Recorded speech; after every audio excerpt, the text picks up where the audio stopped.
Hello, good morning my dear friends. ഇന്ന് നിങ്ങളിത് കാണുമ്പോൾ ചെറിയൊരു വ്യത്യാസം ഉണ്ടാവില്ലേ? സാധാരണ നമ്മുടെ ഹൈസ്കൂൾ സെഷനിൽ ഫിസിക്സ് കെമിസ്ട്രിയാണ്. ഇന്നൊന്ന് ചെറുതായിട്ട് നമ്മൾ B.Ed സ്റ്റുഡൻസിന് വേണ്ടിയിട്ടുള്ള കാലിക്കറ്റ് യൂണിവേഴ്സിറ്റി അഫിലിയേഷനുള്ള B.Ed സ്റ്റുഡൻസിൻ്റെ സെക്കൻഡ് സെമസ്റ്ററിലെ പോർഷനിലെ ടെസ്റ്റ് ഐറ്റത്തിലെ ഒരു ചെറിയ പോർഷനാണ് നമ്മളിവിടെ ഡിസ്കസ് ചെയ്യാൻ പോകുന്നത്. എന്താണ് ടെസ്റ്റ് ഐറ്റം? എന്തിനാണ് ടെസ്റ്റ്? നമ്മൾ സാധാരണ സ്കൂളുകളിലൊക്കെ as teachers we are taking classes and all right. ഈ ക്ലാസ് അവരിലേക്ക് എത്രത്തോളം അവർക്ക് മനസ്സിലായിട്ടുണ്ട് എന്നൊക്കെ നമ്മൾ മനസ്സിലാക്കുക എങ്ങനെയാണ്? ടെസ്റ്റുകളിലൂടെ. അതെ, ഡിഫറെൻറ്റ് ടൈപ്സ് ഓഫ് ടെസ്റ്റ്. അത് നമ്മൾ തന്നെ അറിയും. ഒബ്ജക്റ്റീവ് ടെസ്റ്റ്, ചില കോമ്പറ്റേറ്റീവ് എക്സാംസിൽ നമുക്ക് ഒബ്ജക്റ്റീവ് ഉണ്ടാകും. പിന്നെ നമ്മുടെ അക്കാഡമിക് എക്സാംസിന് അധികവും നമുക്ക് ഡിസ്ക്രിപ്റ്റീവ് ഉണ്ടാവും, ഓൺലൈൻ ടെസ്റ്റ്, അങ്ങനെ different type of test items are here. Now we are just discussed about objective test.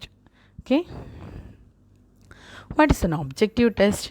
An objective test item is defined as one of which the scoring rules are so exhaustive and specific ആണ്.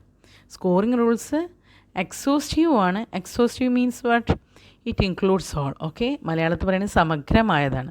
Okay, then scoring rules so exhaustive and specific ആണ്. Specific values ഉണ്ട്. A clear value or it has a precise value. Then they do not allow scores to make subjective inference or judgments.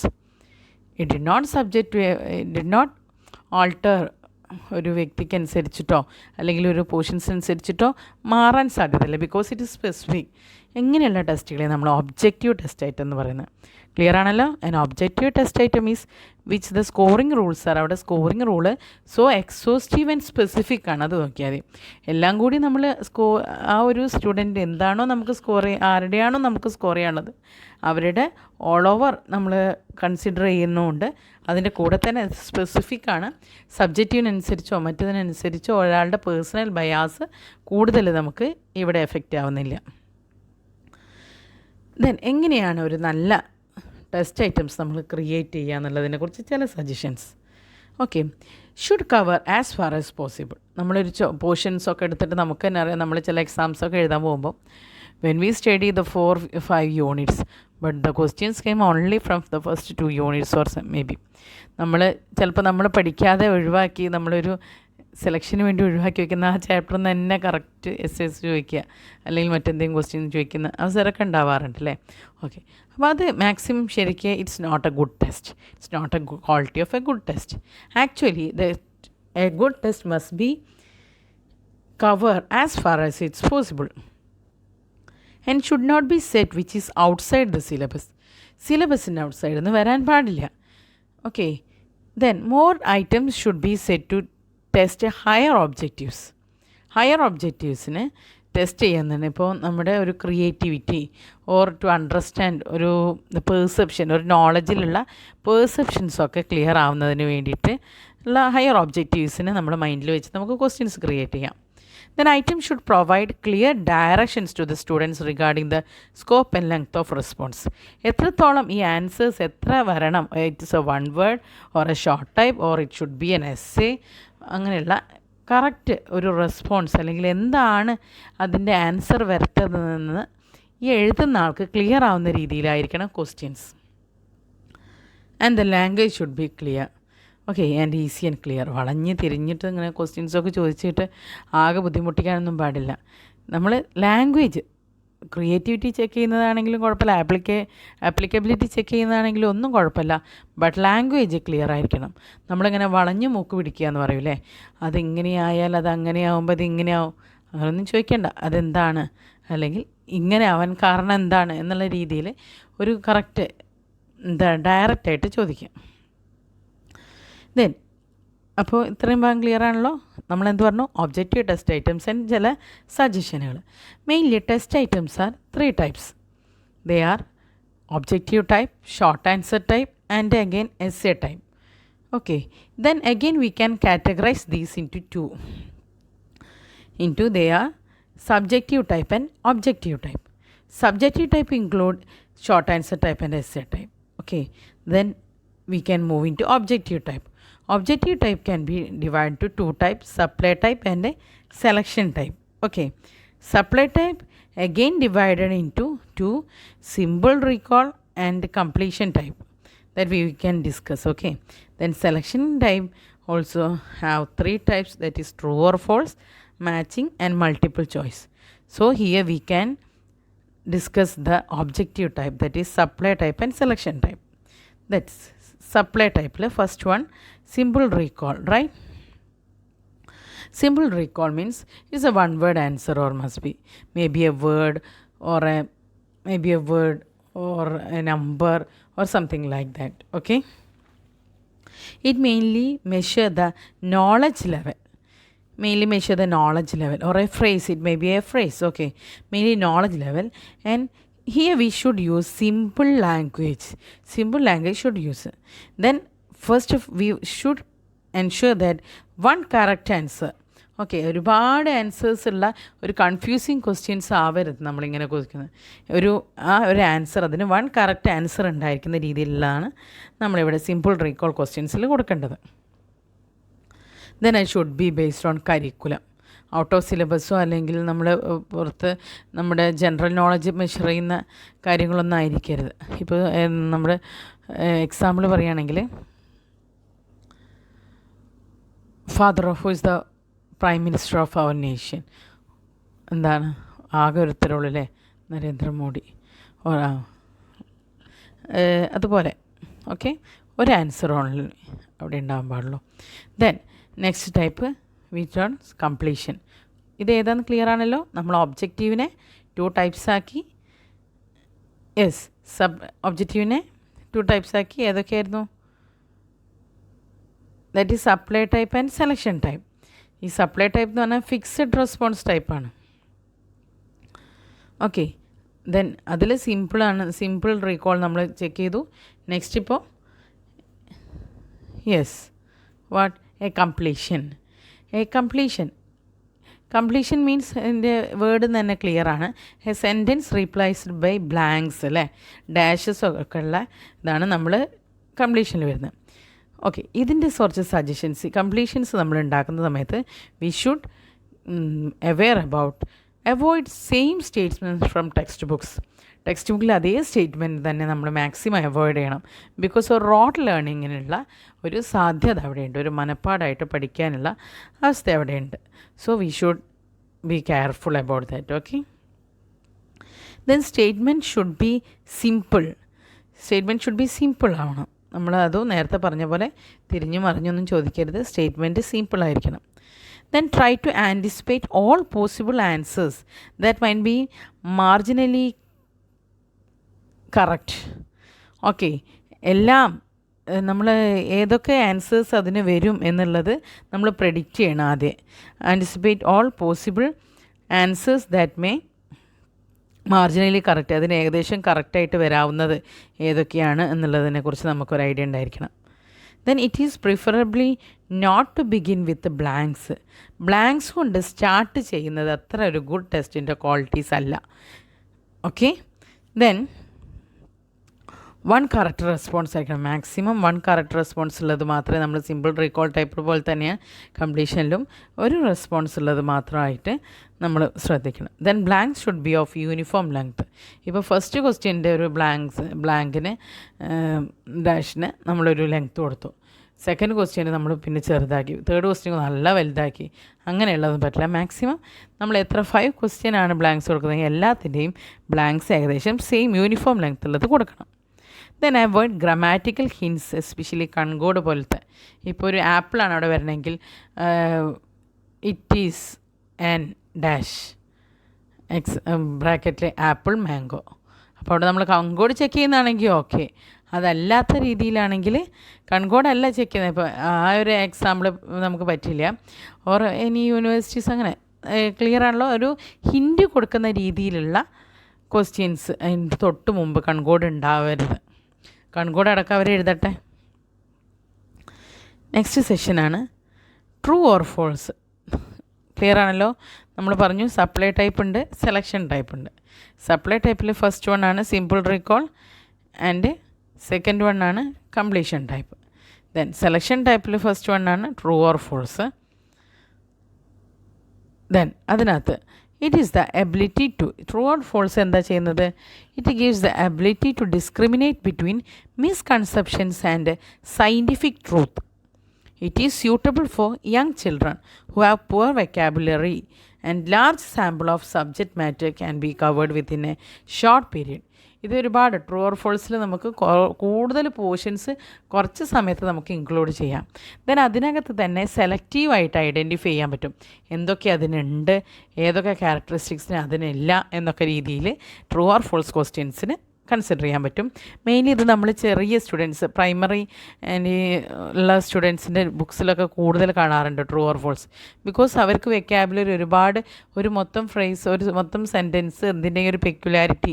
ഇപ്പോൾ ഒരു ഫോട്ടോസിന്തസിസിൻ്റെ peculiarity, in the time of photosynthesis the plant used carbon dioxide or the plant used oxygen എന്നൊക്കെ കൊടുക്കുമ്പോൾ സ്റ്റുഡൻസിന് കാര്യം അറിയാം, പക്ഷെ അവർക്കത് മുഴുവനായിട്ട് എഴുതാൻ പറ്റില്ല എന്നൊക്കെയുള്ള സമയത്ത് നമുക്ക് എന്ത് ചെയ്യാം? True or false is a very good tool. Okay, then avoid text book language. Maximum avoid ചെയ്യുക ട്രൂ ഓർ ഫോൾസിലും, because it promotes rote learning. And avoid double negatives. രണ്ട് നെഗറ്റീവ് സെൻറ്റൻസുകൾ ഒരുമിച്ച് വരാതിരിക്കാൻ വേണ്ടി ശ്രദ്ധിക്കണം എപ്പോഴും. Then number of true statements should be approximately equal to the number of false statement. ഇപ്പോൾ നമുക്കൊരു 6 ക്വസ്റ്റ്യൻ ഉണ്ടെങ്കിൽ 1 ഫോൾസും ബാക്കി 5 ട്രൂവും കൊടുക്കുന്നത് ഒരു ഗുഡ് ടെസ്റ്റിൻ്റെ ക്വാളിറ്റീസ് അല്ല. ഇപ്പോൾ മാക്സിമം നമ്മൾ 3 അല്ലെങ്കിൽ ഒരു 5 ക്വസ്റ്റ്യൻ ആണെങ്കിൽ 2, 3 ആ രീതിയിലൊക്കെ ഒരു ഓൾമോസ്റ്റ് ഈക്വൽ ആയിരിക്കണം എന്ന് മാത്രം.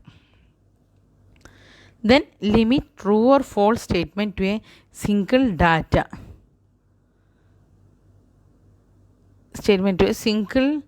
ഡാറ്റ. ഓക്കെ, അതായത് ഒരുപാട് കോംപ്ലക്സ് വേർഡ്സ് നമ്മൾ യൂസ് ചെയ്യരുത്. ഒരു സിംഗിൾ ഡാറ്റയിൽ ട്രൂ ഓർ ഫോൾസ് ആണോ, അതങ്ങനെ ആയതുകൊണ്ട് ഇതിങ്ങനെ ആയിരിക്കും, അതങ്ങനെ എന്നൊക്കെ പറഞ്ഞിട്ട് 2-3 വേർഡ്സ്, 2-3 സെൻറ്റൻസുകൾ, കണ്ടീഷൻസ് നമ്മൾ ആഡ് ചെയ്യാതെ ഒരു സിംഗിൾ ഡാറ്റ ട്രൂ ഓർ ഫോൾസിന് വേണ്ടി കൊടുക്കുക. Then statement should B equal in lengths. മിക്കവാറും സ്റ്റേറ്റ്മെൻറ്റ്സ് ഏകദേശം ഒരുപോലെ ലെങ്ത് ഉള്ള സ്റ്റേറ്റ്മെൻറ്റ്സ് എടുക്കുക. ഓക്കെ, ദെൻ ഇപ്പോൾ നമ്മൾ ഒബ്ജക്റ്റീവിനെ 2 ടൈപ്സ് ആയി വെച്ചു. ഏതൊക്കെയായിരുന്നു? Yes, supply type and selection type. Supply ടൈപ്പിൽ രണ്ടും പറഞ്ഞു അല്ലേ, സിമ്പിൾ റീകോൾ ടൈപ്പും കംപ്ലീഷൻ ടൈപ്പും. ദെൻ സെലക്ഷൻ ടൈപ്പിൽ ട്രൂ ഓർ ഫോൾസ് പറഞ്ഞു. നെക്സ്റ്റ് ഏതാ? Matching box. മാച്ചിങ് ടൈപ്പ് നിങ്ങൾ കണ്ടിട്ടില്ലേ? മലയാളത്തിൽ പറയും ചേരും പടി ചേർക്കുക അല്ലേ. കുറേ കാലം പണ്ടൊക്കെ ഞാൻ മലയാളം എഴുതി പഠിക്കുമ്പോൾ എപ്പോഴും എനിക്ക് ഈ ചോ ഭയങ്കര പ്രശ്നമായിരുന്നു. എന്നിട്ട് എൻ്റെ ടീച്ചർ എപ്പോഴും എന്നോട് പറയുന്നു ചോരും പടി ചേർത്തോന്ന്. അന്ന് എനിക്ക് മനസ്സിലായില്ല, പിന്നെ ശരിയായി. ഞാനത് എഴുതുമ്പോൾ ചോരും പടി ചോർക്കുക എന്നായിരുന്നു എഴുതുക. ജസ്റ്റ് റീകോൾ ചെയ്തതേ ഉള്ളൂ. Okay, then matching type. അപ്പോൾ മാച്ച് ബോക്സ് നമ്മൾ മാച്ച് ചെയ്തിട്ടുള്ള കണ്ടിട്ടുണ്ടല്ലേ. മാച്ച് ചെയ്തതിൽ റൈറ്റ് ഹാൻഡ് സൈഡിൽ ലെഫ്റ്റ് ഹാൻഡ് സൈഡിൽ ഓരോ പോർഷൻസ് ഉണ്ടാവും. ഈ റൈറ്റ് ഹാൻഡ് സൈഡിലെ പോർഷൻസിനെ നമ്മൾ പറയുന്ന പേരാണ് premises or stem. Okay, premises or stem. Right അല്ല ലെഫ്റ്റ് സൈഡിലുള്ള പോർഷൻസിനെ നമ്മൾ പറയുന്നതാണ് പ്രമിസസ് ഓർ സ്റ്റം. ഈ പ്രമിസസ് ഓർ സ്റ്റമ്മിന് ഈക്വലൻ്റായ ആൻസേഴ്സ് നമ്മൾ റൈറ്റ് ഹാൻഡ് സൈഡിൽ നിന്ന് സെലക്ട് ചെയ്യും അല്ലേ. റൈറ്റ് ഹാൻഡ് സൈഡിലുള്ളതിനെ നമ്മൾ റെസ്പോൺസസ് എന്നാണ് പറയുന്നത്. ഓക്കെ ആണല്ലോ. ഓക്കെ, പ്രമിസസിന് അക്കോർഡിംഗ് ആയിട്ടുള്ള റെസ്പോൺസസ് ഉണ്ടാവും. ഇങ്ങനെ മാച്ചിങ് ടൈപ്പിൽ നമ്മൾ കുറച്ചുകൂടി ഉള്ള സജഷൻസ് എന്താണെന്ന് വെച്ചാൽ give instruction for how to match very clearly. നമ്മൾ ഇൻസ്ട്രക്ഷൻ കൊടുക്കുമ്പോൾ വളരെ ക്ലിയർ ആയിട്ട് കൊടുക്കണം. എങ്ങനെയാണ് മാച്ച് ചെയ്യേണ്ടത്, നമ്മളെടുത്ത് എന്താണ് എഴുതേണ്ടത്, അല്ലെങ്കിൽ മാച്ചിങ് ഫ്ലവേഴ്സ് ആണോ, അതിനെ കണ്ടുപിടിച്ച ആൾക്കാരാണോ, അങ്ങനെ എന്താണ്, കുട്ടികൾക്കൊരു കൺഫ്യൂഷൻ ഉള്ള രീതിയിലുള്ള മാച്ചിങ് ടൈപ്സ് നമ്മൾ കൊടുക്കരുത്. Then should not give the same number of items in premise and options. Maximum പ്രമീസസും റെസ്പോൺസസും സെയിം നമ്പർ ആവാതിരിക്കാൻ ശ്രദ്ധിക്കുക. സെയിം നമ്പർ ആകുമ്പോഴുള്ള പ്രോബ്ലം എന്താ വെച്ചാൽ ഗസ്സിങ്ങിന് നമ്മൾ കൂടുതൽ പ്രൊമോട്ട് ചെയ്യുന്ന രീതിയിലാവും. ഇപ്പോൾ റെസ്പോൺസസ് കൂടുതലായി കഴിഞ്ഞാൽ ഗസ്സിങ്ങിനേക്കാൾ കൂടുതൽ അവിടെ ഒരു നോളജ് ലെവൽ ചെക്ക് ചെയ്യുന്ന രീതിയിലുള്ള ക്വസ്റ്റ്യൻസ് വരും. അതുപോലെ തന്നെ the list should be neither too long and too short. ഒരുപാട് വലുതും ആവരുത്, ഒരുപാട് ചെറുതും ആവരുത്. ജസ്റ്റ് അവരുടെ ആ ഒരു ഐ കോണ്ടാക്റ്റിൻ്റെ രീതിയിൽ, സൗകര്യയുടെ രീതിയിൽ മാത്രം ഒരു 5 to 6 ഒക്കെ ആവുകയാണെങ്കിൽ ഒരുപാട് വലുതാവില്ല. വളരെ ഓൺലി 2 പ്രമൈസസ് മാത്രം കൊടുത്ത് അപ്പുറത്ത് 3 or 4 കൊടുക്കുമ്പോഴും വളരെ ഷോർട്ടും ആവും. Then complete the item should appear on the same page. അതാണ് നമ്മൾ ശ്രദ്ധിക്കുന്നത്. ഇപ്പോൾ ഒരു ക്വസ്റ്റ്യൻ പേപ്പറിൽ നമ്മൾ 2 നമ്പേഴ്സ് ആദ്യം കൊടുത്തു, ബാക്കി 3 നമ്പേഴ്സ് നെക്സ്റ്റ് പേജിൽ, അങ്ങനെയുള്ളൊരു സാധ്യത ഉണ്ടാവരുത്. മാച്ച് ഐറ്റംസ് എപ്പോഴും ഒരുമിച്ച് കൊടുക്കാൻ വേണ്ടി ശ്രദ്ധിക്കണം. ഓക്കെ, ദെൻ നമ്മുടെ സപ്ലൈ ടൈപ്പ് സെലക്ഷൻ ടൈപ്പിൽ മൂന്നാമത്തെ പോയിൻ്റാണ് multiple choice test item. Multiple choice test ഐറ്റമിൽ അറിയാലോ, മൾട്ടിപ്പിൾ ചോയ്സാണ് ഉണ്ടാവുക. MCQs നമ്മളെപ്പോഴും പറയും. MCQസിലൊരു ക്വസ്റ്റ്യൻ ഉണ്ടാവും, അതിന് ഓപ്ഷൻസ് നമ്മൾക്ക് 4 ഓപ്ഷൻസൊക്കെ ഉണ്ടാവില്ലേ. നമ്മൾ സാധാരണ കോമ്പറ്റേറ്റീവ് എക്സാമിനൊക്കെ MCQs ഉണ്ടാവുക. ഓക്കെ, ഇങ്ങനെയുള്ള ഇതിൻ്റെ ക്വസ്റ്റ്യൻസിന് അല്ലെങ്കിൽ ആ ഒരു സെൻറ്റൻസിന് these are items presenting 4 or more responses in which one is either correct or identified better than the others. ഇതിലൊന്ന് കറക്റ്റ് ആയിരിക്കാം ആൻഡ് മറ്റൊന്ന് it has consist of 2 parts. First part of the item is called stem, okay, presented in the form of a direct questions or incomplete statement.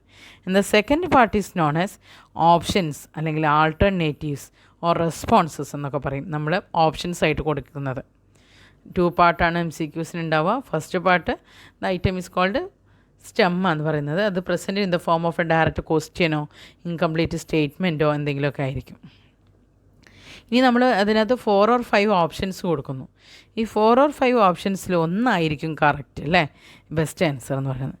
അതിന് നമ്മൾ kid response എന്ന് പറയും.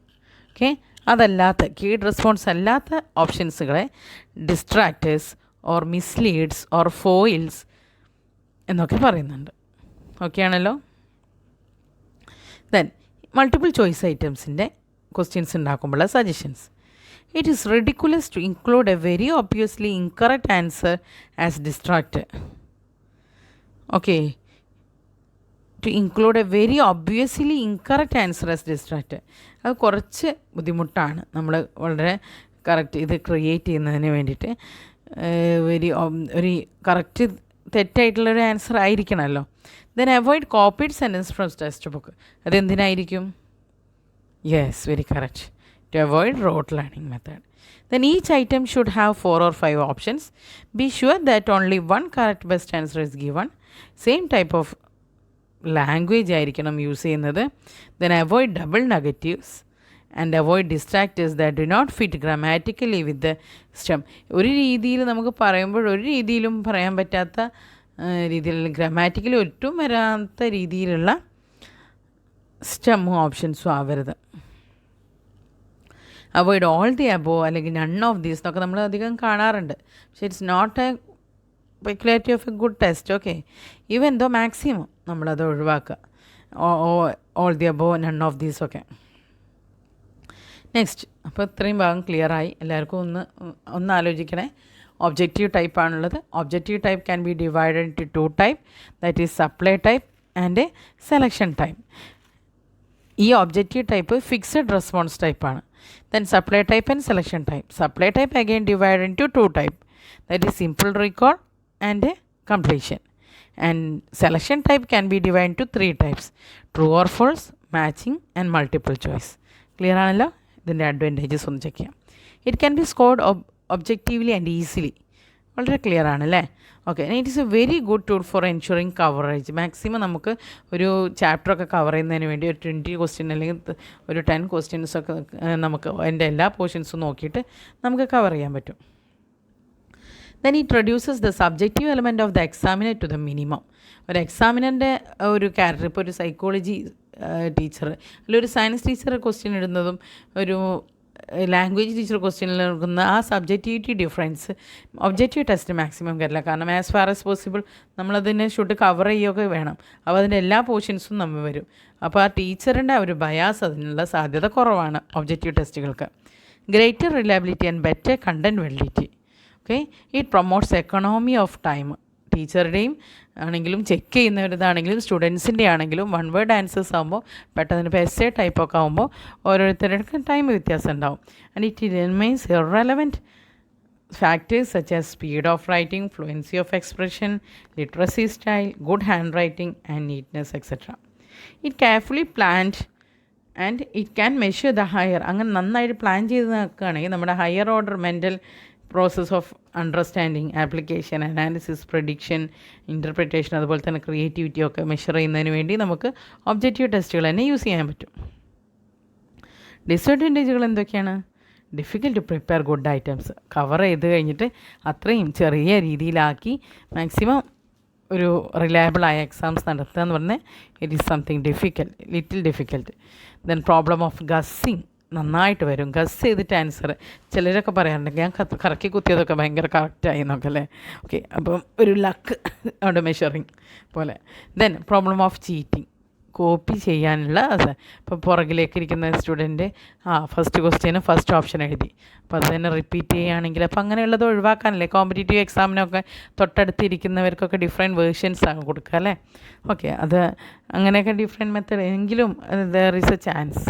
Then emphasis, അപ്പോൾ നേരെ മറിച്ച് ഒരു ഷോർട്ട് ആൻസർ ഒരു essay type ആണെങ്കിൽ ഇങ്ങനെ ഒറ്റയടിക്ക് നോക്കുമ്പോൾ അവർക്കത് ക്ലിയർ ആവുന്നില്ല. Then emphasis on testing superficial knowledge, mainly ഒരു പെർസെപ്ഷൻ ലെവലൊന്നും മെഷർ ചെയ്യാൻ നമുക്ക് പറ്റില്ല, സൂപ്പർഫിഷ്യൽ നോളജാണ് ഇതിൽ മെഷർ ചെയ്യാൻ പറ്റുള്ളൂ. Then inefficiency in testing complicated skills, creativity, higher creativity ഒരു ലിറ്ററസിയുള്ള ഒരു കഴിവ് അല്ലെങ്കിൽ അവർ ആറ്റിറ്റ്യൂഡ് ഒക്കെ നമുക്ക് ക്ലിയർ ആയിട്ട് എഴുതാൻ പറയുകയാണെങ്കിൽ it's something difficult. And high printing കോസ്റ്റാണ്. ഒരുപാട് ഓപ്ഷൻസ്, നമുക്കൊരു 15 മാർക്കിന് വേണമെങ്കിൽ നമുക്കൊരു ചെറിയ ഒബ്ജക്റ്റീവ് കോസ്റ്റിന് നമുക്കൊരു 15 മാർക്കൊന്നും കൊടുക്കാൻ പറ്റില്ല, 1 mark. So question must be something കൂടുതലായിരിക്കും. അപ്പോൾ അതുകൊണ്ട് തന്നെ പ്രിൻറ്റിങ് കോസ്റ്റും വരും. ഓക്കെ, അപ്പോൾ ഇതുവരെ എൻ്റെ ചാനൽ സബ്സ്ക്രൈബ് ചെയ്യാത്തവർ മറക്കണ്ട, എത്രയും പെട്ടെന്ന് തന്നെ സബ്സ്ക്രൈബ് ചെയ്യുക. ഇത് നിങ്ങൾക്കും യൂസ്ഫുൾ ആയിരിക്കും, അല്ലെങ്കിൽ നിങ്ങൾക്കറിയാവുന്നവർക്ക് സോ ഷെയർ. നിങ്ങൾക്ക് എൻ്റെ ക്ലാസ് ഇഷ്ടപ്പെടുകയാണെങ്കിൽ ലൈക്ക് ചെയ്യുക, കമൻറ്റ് ബോക്സിൽ എന്തെങ്കിലും അഭിപ്രായങ്ങളൊക്കെ ഉണ്ട് ഇതാക്കുക. അപ്പോൾ ഓക്കെ, താങ്ക് യു.